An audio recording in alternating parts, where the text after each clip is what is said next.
The election is scheduled for October 16. So what are we expecting? Well, kind of a dull mayor's race, but you know what? That could make the ward races a lot more interesting. See, when there's no interesting mayor's race, no big names duking it out citywide, people tend to stay home. And that means your vote really counts. Let's take a look at the mayor's race first. We've got Don Iveson running for the second term in office. Postmedia's had 2 polls done with Main Street Research to get some approval ratings. Over the last year, he's been higher than 50%.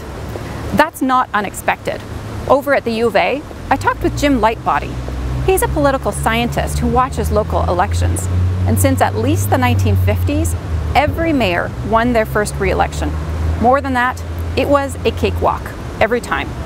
Except for when former football player Bill Smith challenged Jan Reimer, but she still squeaked through on that first re-election. So that's history. What about now? Can you name one challenger off the top of your head? Experts are saying it's going to be a pretty tough battle to even make a dent on this one. So what does this do for the ward races? Here in Edmonton, you vote for the mayor, the councillor, and a school trustee. Most of the time, the incumbent gets re-elected, but this time there's 3 wards where there's no incumbent. That's because Brian Anderson, Michael Oshry, and Ed Gibbons are not running again.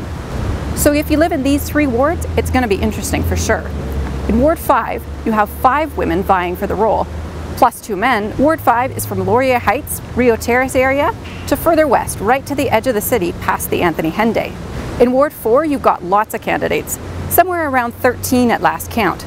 The count will be official after the September 18 nomination day. Ward 4 is in the far northeast, from Yellowhead Trail up past Horse Hill. Finally, Ward 9, you have 4 people running: a real estate agent, a former police officer, a doctor, and an engineer. That's the Twilliger Riverbend area and further south. But getting back to that first point I made, you know how when voter turnout is low, your vote really counts? If there's a challenger with a really strong base and an incumbent that's not so strong, this might be the time those tables turn.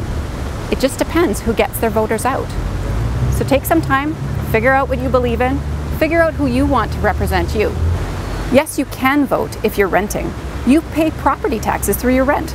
And if you're not a citizen yet, you can't vote, but you can still get involved. You could take a lawn or balcony sign. You can give a donation. You can join them to knock on doors. Or you could just encourage them when they come to knock on your door. Because after all, no matter what you think of any one candidate, they're giving a lot for something they really believe in. Something that they believe will make this city better.